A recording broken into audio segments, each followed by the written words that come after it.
नमस्कार दोस्तों, जय श्री महाकाल। मैं आपका दोस्त कमल कुमार अग्रवाल। देखिए, एक बार मैं फिर आपके सामने हाजिर हुआ हूँ एक विश्लेषण के साथ में। विश्लेषण दोस्तों ऐसा कि आपने भी ज़रूर सोचा होगा कई बार, हमारे सामने तो रोज़ ही पत्रिका आती हैं। पिछली बार हमने बात की लगन और लग्नेश कमज़ोर हो तो क्या स्थिति होगी। हमने बताया, उसमें समझाने की कोशिश की कि लगन कमज़ोर हो या लग्नेश कमज़ोर हो तो जातक बड़े बड़े राजयोग होने के बाद भी कुछ नहीं कर पाते। और अब हम ये बताने की कोशिश कर रहे हैं कि सूर्य और चंद्रमा, हमने बहुत सारी पत्रिकाओं में देखा कि सूर्य बहुत खराब है लेकिन फिर भी जातक कलेक्टर बन गया, मिनिस्टर बन गया, या बहुत अच्छी पोजीशन पे चला गया।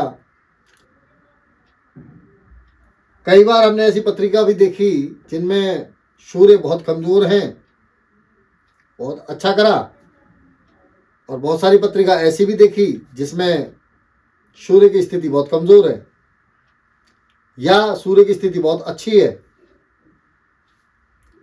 तो भी नील बेटालिन, कुछ नहीं जीवन में। जातक जाता है पंडित जी के पास, विद्वान के पास, ज्योतिषी जी के पास कि मेरी पत्रिका में देखिए सूर्य बहुत अच्छे हैं, तो क्या मुझे उच्च पद मिल जाएगा, आईएएस कर पाऊंगा, या मिनिस्टर बन जाऊंगा, विधायक बन जाऊंगा, या अच्छी पोजीशन जीवन में मिल जाएगी। हम लोग भी कंफ्यूज हो जाते हैं कई बार, किसी और की तो बात क्या करें।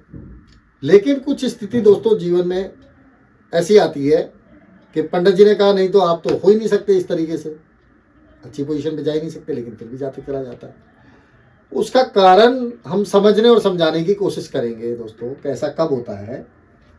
और जैसा कि मैं अपने सभी दोस्तों को बोलता हूँ, बहन भाइयों को, कागज़ कलम लेके बैठें और सीखें, क्योंकि बहुत पवित्र विद्या है ये।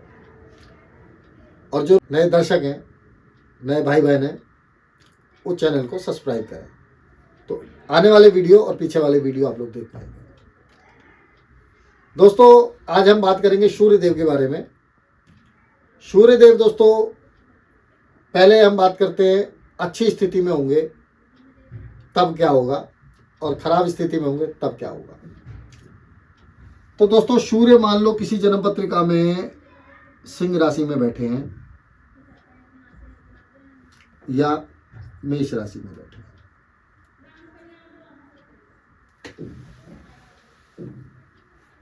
डिग्री वाइज भी मजबूत है।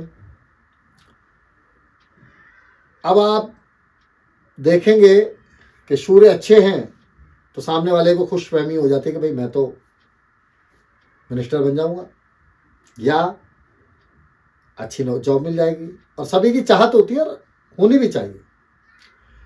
लेकिन मैं अपने सभी दोस्तों को ये बताने और समझाने की कोशिश करूंगा कि सिर्फ इसी के भरोसे नहीं बैठना है। अगर हम इसके भरोसे बैठ गए तो सिर्फ इंतजार ही करते रहेंगे। दो चीज़ें और भी देखनी है हमें। क्या कि सूर्य लगन पत्रिका में अच्छी पोजीशन में हो, सूर्य मित्र राशि में हो, उच्च के हो, सुक्षेत्रीय हो, लगन में हो, लाभ भाव में हो, पराक्रम में हो, ये तो है ही है। लग्नेश को सबसे पहले देखना है दोस्तों। मान लीजिए लग्नेश 12वें घर में चले गए, अष्टम में चले गए, तो जैसे मैंने पिछली बार बताया था, बहुत ज़्यादा आगे जातक नहीं जा पाता। ठीक है, चले जाते हैं कहाँ, निम्न स्तर पे। जैसे आशा तो थी कि प्रिंसिपल बन जाएंगे, लेकिन प्यून बन के रह गए। हालांकि प्यून भी दोस्तों कोई गलत काम तो है नहीं, लेकिन ऐसा क्यों होता है वो मैं समझाने की कोशिश करता हूं कि नौवांश में सूर्यदेव अच्छी पोजीशन में हुए, मान लीजिए सूर्य उच्च के हो गए मेष राशि में और लग्नेश भी मजबूत हो गए मकर राशि में, तब जातक अच्छी पोजीशन में जाएगा, ऐसा मुझे लगता है। खाली सूर्य को हमने बलवान देखा लगन पत्रिका में तो मुझे नहीं लगता कि बहुत अच्छा रिजल्ट आने वाला है। जब हम नवांश में जाएंगे, दसवांश में जाएंगे, स्थिति को देखेंगे, उसके बाद दोस्तों हम देखते हैं डिग्री वाइज कितना है। मान लीजिए मृत अवस्था में है 0 डिग्री से लेके 6 डिग्री तक, तो भी बहुत अच्छा रिजल्ट नहीं आने वाला। या दोस्तों 24 डिग्री से लेके 30 डिग्री तक, तो भी बहुत अच्छा रिजल्ट नहीं आएगा। डिग्री वाइज भी तो ग्रह बलवान होना चाहिए ना। उसके साथ साथ बैठा का ये भी देखना है। अब इसी सूर्य पे शनि देव की दृष्टि पड़ गई, बात खत्म। योग धरा के धरा रह गया, किसी काम का नहीं है। अब सूर्य देव दसम भाव में भी है, छठे घर में भी है और पापी ग्रह ने देख लिया, बात खत्म। यहां पे राहु बैठ गए,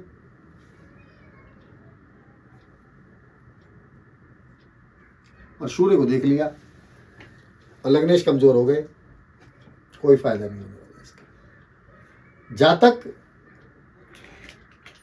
पूरी जिंदगी सिर्फ इसी उम्मीद में लगा रहेगा कि आज जॉब लग जाएगी, कल लग जाएगी, परसों लग जाएगी। पंडित जी उनको टाइम ही देते रह जाएंगे, बेटा तू अगले महीने हो जाएगा, अगले साल हो जाएगा, 6 महीने में हो जाएगी जॉब तेरी, 8 महीने में हो जाएगी, लेकिन होगा नहीं। क्यों? क्योंकि जब उच्च पद प्राप्ति तब मिलेगी जब ये मजबूत होंगे, लेकिन ये तो कमजोर हो गए सुक्षेत्रीय होने के बाद भी।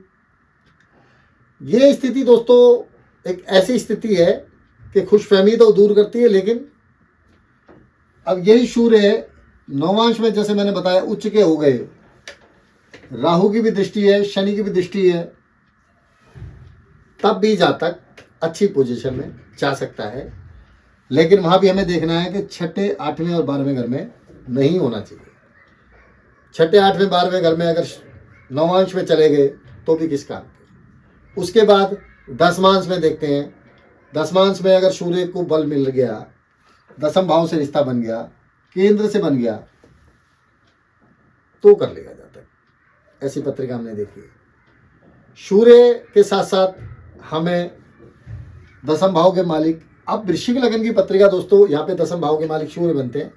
आपकी पत्रिका किसी भी लगन की हो सकती है। दशमेश अगर सूर्य से युति करते हैं तब भी जातक सरकारी जॉब में जा सकता है, सरकारी संस्था में जा सकता है, सरकार से लाभ मिल सकता है। अब यहीं पे ही दोस्तों हमने ये भी देखा कि सूर्य अच्छी पोजीशन में लेकिन लाभ नहीं मिला। अब हम देखते हैं सूर्य खराब होते हैं। सूर्य दोस्तों खराब होते हैं तुला राशि में, मकर राशि में,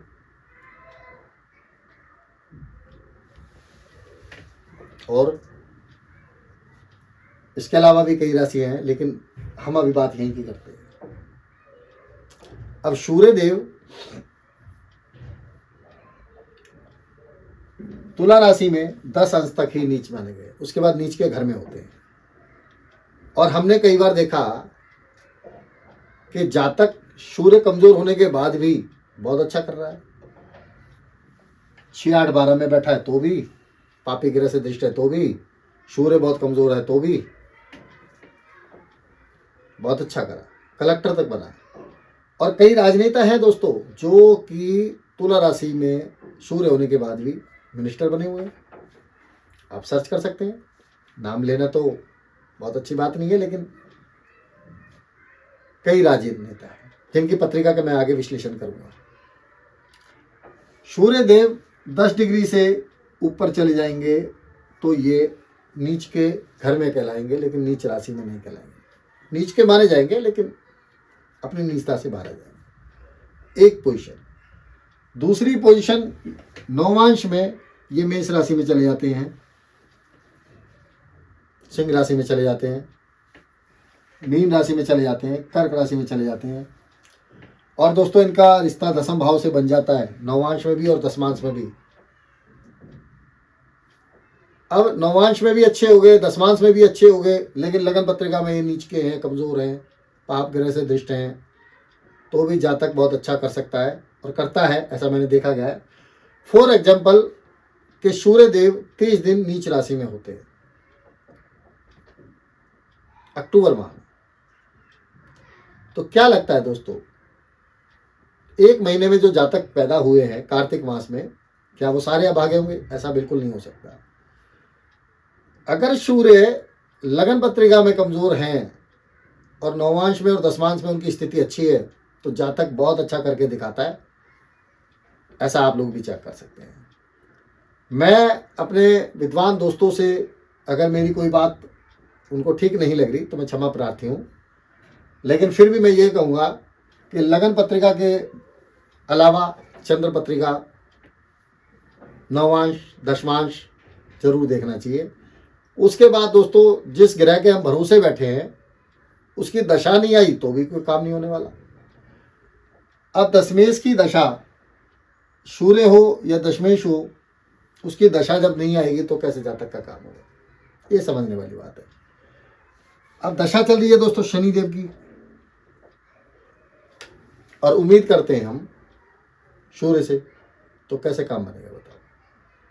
लेकिन यहीं पे ही दोस्तों हम उम्मीद करते हैं सूर्य से, और सूर्य देव की दशा आ गई तो 99% काम होने की संभावना है इन परिस्थितियों में कि सूर्य कमजोर होने के बाद भी नौमांश दशमांश में और चंद्र कुंडली के अनुसार केंद्र में त्रिकोण में हो, और दशमेश से या लग्नी से युति करे सूर्य, तो जातक की कमजोर सूर्य होने के बाद भी अच्छी जॉब, अच्छा कैरियर, अच्छा बिजनेस, पॉलिटिक कैरियर भी बहुत अच्छा होता है जातक का। और अपवाद आगे मैं बताऊंगा, और है, और आप लोग भी जानते हैं इस बात को। तो दोस्तों सूर्य देव अगर अच्छी पोजीशन में है तो अच्छा देंगे, खराब पोजीशन में है खराब करेंगे, ऐसा बिल्कुल भी नहीं है। सूर्य मेष राशि में 1 महीने उच्च के होते हैं, तो 1 महीना सभी के साथ अच्छा होगा ऐसा बिल्कुल जरूरी नहीं है। सूर्य देव उच्च राशि में है पत्रिका में, और नौमांश में ये तुला राशि में चले गए, और दशमांश में भी कमजोर हो गए, तब क्या फायदा? कोई फायदा नहीं है। होते रहे सूर्य उच्च के, उसके बाद न दशा आई, न महादशा आई, न अंतर्दशा आई, तो क्या फायदा हुआ उसके। तो दोस्तों हमें बहुत कुछ देखना होता है। आज मेरा समझाने का तात्पर्य ये था कि खराब ग्रह भी अच्छा फल देते हैं और अच्छे ग्रह भी बहुत अच्छा फल कई बार नहीं दे पाते। मैं अपने प्रोग्रामों में भी जाता हूँ तो ये बताता हूँ कि ज्योतिष में 4 स्तंभ हैं, लगन, लग्नेश, सूर्य और चंद्रमा। इसी विषय में हम बात कर रहे हैं एक वीडियो बना के। तो कैसा लगा प्रोग्राम बताएं, कोई कमी रह गई तो वो बताएं, कुछ अगर आपको सुझाव देना है तो आप वो भी बता सकते हैं, आपका स्वागत है। मैं एक ऐसा ज्योतिषी हूँ जो देश काल और परिस्थिति के हिसाब से देखना पसंद करता है कि देश में क्या हो रहा है, कालखंड क्या कहता है और परिस्थितियाँ कैसी है। जातक मेहनती है और उसका एक टारगेट है तो भी जातक बहुत अच्छा कर लेता है, ये भी एक सच्चाई है।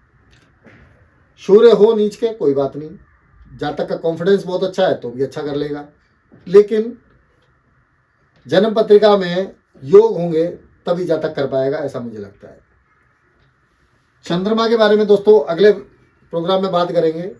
कैसा लगा प्रोग्राम बताएं, कमेंट्स करें, कमेंट्स बॉक्स में लिखें, व्हाट्सएप मैसेज कर सकते हैं, कोई समस्या नहीं है, आपको जवाब दिया जाएगा। चैनल अगर आपने सब्सक्राइब नहीं किया है तो लाइक, शेयर, कमेंट्स करें और सब्सक्राइब जरूर करें दोस्तों। इसी के साथ साथ मैं एस्ट्रो कमल कुमार अग्रवाल आपसे इजाज़त चाहता हूँ। जय श्री महाकाल, नमस्कार दोस्तों।